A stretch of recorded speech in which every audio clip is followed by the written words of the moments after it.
When I was 16 years old, I dated a 33-year-old MILF and cougar.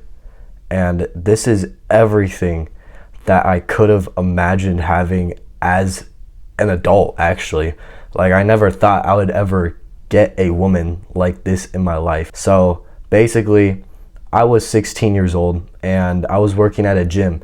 And you know, when you go to the gym, you'll be seeing all the hot girls go there. You'll be seeing all the gym baddies wearing them tight clothes, those revealing outfits. And it was my first month or two working there. And it was the summer. And I remember vividly that summer that I was very social. I was developing my social skills. That summer I got laid. That was actually the first time I actually lost my virginity. And that summer I was just on a spree and I was like on a momentum roll, getting woman after woman. And I was working at the gym, practicing my social skills, my flirting every single day. And then this one day I came across this good looking woman. And this was a grown woman. This wasn't a girl. This is a woman we're talking about. We're talking about with all the woman hormones, in her 30s. She looked good. I remember seeing her for the first time and I was shocked because I was like, I'd never seen this woman before. How come I don't remember her? I just checked her and I was like, you have a good one. And I carried on with my day. And I was like, wow, she's 33. On her data profile, it shows the age. So it said she was 33 years old. And I was like, what? No way she's 33. She looked like 26, 25. As time went on, I kept seeing her. And then we kept having small talk, small conversations, mini flirting. She knew like I was flirting. Like she could feel that was my hinting that I wanted to talk to her. I guess she was able to pick up on this. And then one day she asked me like my name. And I was like, my name is Valentino. And she's like, oh, my name is so-and-so. And then she was like, she paused and said, you look like my ex-boyfriend.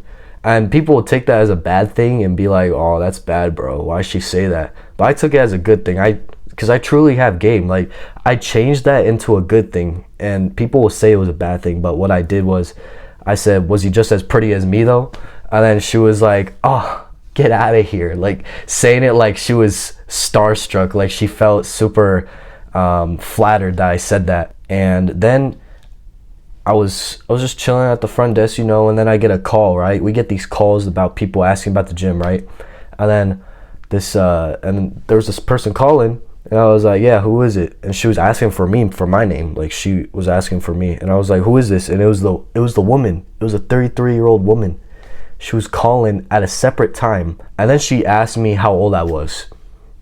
And, you know, at the time, 16-year-old me was like, I do not want to fold this. I do not want to give this away. If I do, someone's going to take my ball. So I said to myself, and I said to her, I'm 18 and still legal. And then she was shocked. She tried acting shocked, like, oh my God, that's so crazy. Oh my God, I feel so horrible. I can't believe, oh my gosh, I thought you were older. And then like, I was like, hey, I'm still legal though. I was keeping my calm. I wasn't like acting shocked that she was acting shocked. I wasn't like, what? I thought you liked me this whole time. I was just keeping my composure, staying calm. And I was like, I'm still legal though. And then she was like, oh, that's bad. No, I can't do that. I'm sorry. And then she's like, well, this is awkward. And then we ended the call there. And, you know, I thought I folded in my mind. But really how you keep the girl in your mind is by keeping your composure, not giving them the reaction they want, and being emotional, right? So I kept my composure. I kept calm, acted like it was nothing. But I thought I folded. But anyways, then like 2 days later, then I came across her. And then she was on the other end of the front desk, because we have like a front desk at the front of the gym where we check people in, where you have to come by and walk in. And she was on the other side, like usually where people exit. So, and there was nobody like at the front desk with me. And then she was like telling me, hey, come here. And I was like, what's up? And then she was whispering to me, she was like, are you really 18? I'm like, yeah, I'm 18 and legal. And then she was like, I can't believe that. I thought you were older. And I'm like, yeah, it's not a bad thing though. She's like, let me give you my number. So then she writes her number on one of the business cards and then gives it to me. When I got her number, I spat some crazy game and we set up a date like 3 days later, a few days later. I go through the date. I took her to some cheap steakhouse.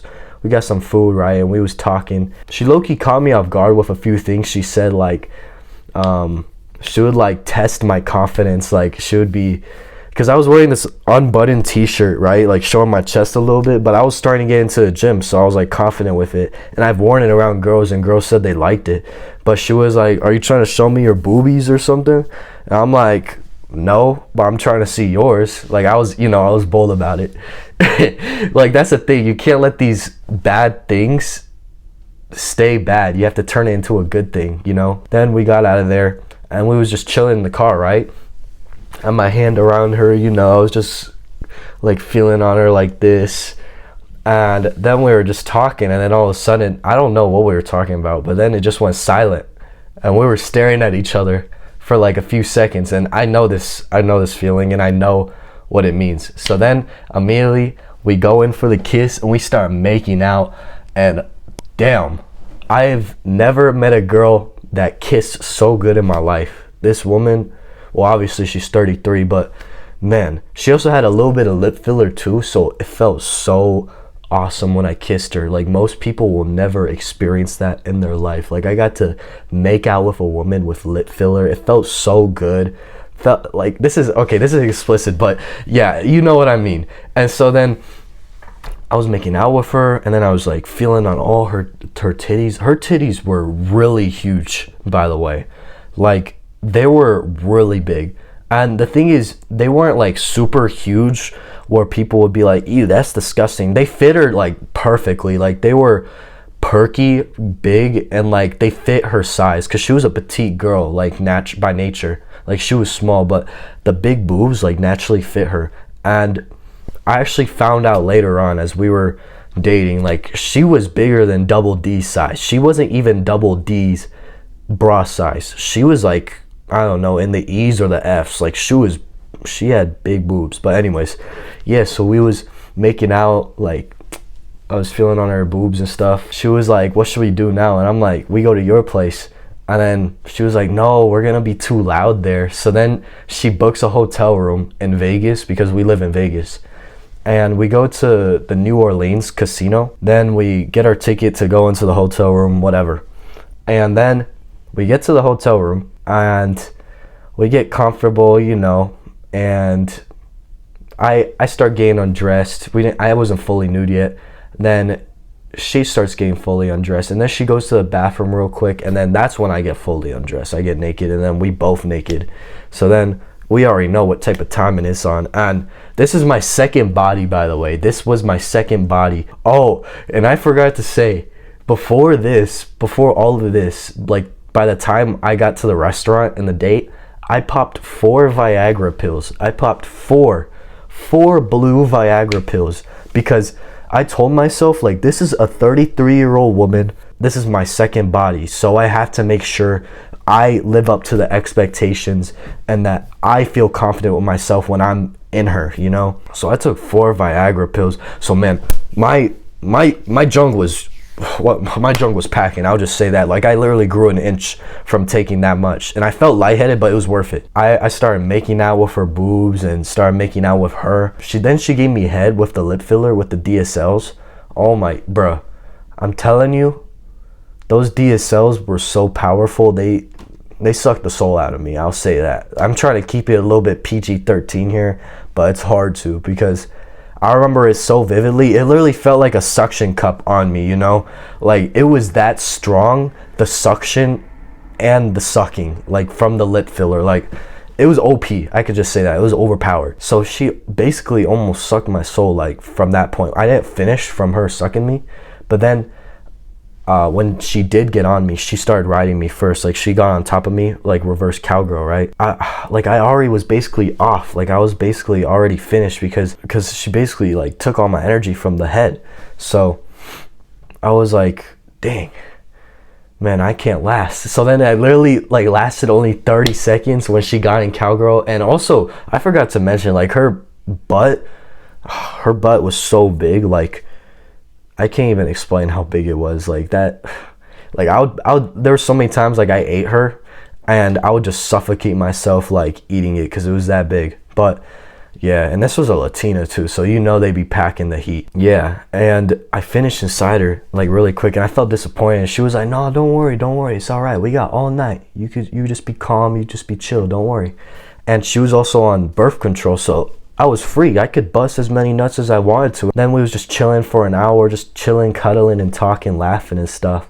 I was just like putting my hand on her butt the whole time, like caressing it, and we was just talking about life and stuff, and it was really bonding. Like, it felt very romantic and intimate. Like, we was just chilling. Like, that's the most like touch and intimacy I felt from a girl. Like, I felt so much love, you know. And so we was just chilling, talking, like cuddling and stuff. And then we get to round 2 after making out again, and then we did back shots. Man, I did the best back shots on her. Like, the clapping from her butt, like the recoil from her butt slapping against me, like the clapping was so loud. I guarantee probably the next house over could hear it. Like, I'm not even joking. It was so loud, like it literally sounded like a shotgun every time. Like, it hit me, like just loud. It was so loud. And she finished like 2 times during that too, so that's how you know I was hitting it good. And so then we was chilling again after that, and we went for one more session, and I went missionary on her, and then I finished from that, because that was, man, she just was too hard not to finish too. Like, it was very difficult, and she was just so good to look at. But yeah, so then I finished in her in missionary, and it was like every teenager's dream to have that. And I was able to crush at 16 years old. Like, man, that was amazing. And I have more lore with this relationship, and it was crazy, because I was with her for 6 months after that. Like, we was together, and like, I mean, like, I was seeing her every weekend. We were sleeping together, and we would shower together, go out on dates. Like, we was really with each other. And I'll drop some more lore on that. I didn't let any of my doubts get to me. I just used confidence. Remember, confidence is the way. That's the lesson of today. Confidence is always the way to winning a girl over. Doesn't matter how chopped you think you are, or what this imperfection you have, or this imperfection you have, or she thinks this, that. If you turn it into a good situation, then it will be good and comfortable for her, and she'll want to be with you. If you have not already, leave a like, subscribe, and comment if you want to see part 2, like the lore and the backstory of me actually dating her. And I'll definitely drop a video on that. And I'll see you very, very soon, bro. Whoop-pow, whoop-pow.